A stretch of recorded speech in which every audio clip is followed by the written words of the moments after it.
وله ما سكن في الليل والنهار وهو السميع العليم.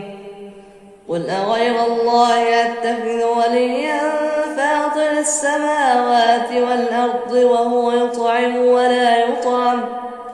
قل إني أمرت أن أقول أول من أسلم ولا تكونن من المشركين.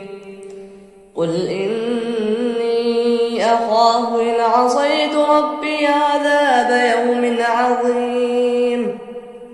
من يصرف عنه يومئذ فقد رحمه وذلك الفوز المبين.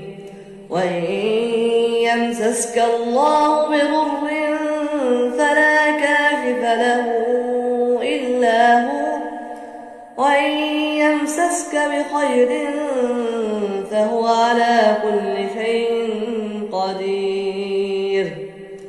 وهو القاهر فوق عباده وهو الحكيم الخبير.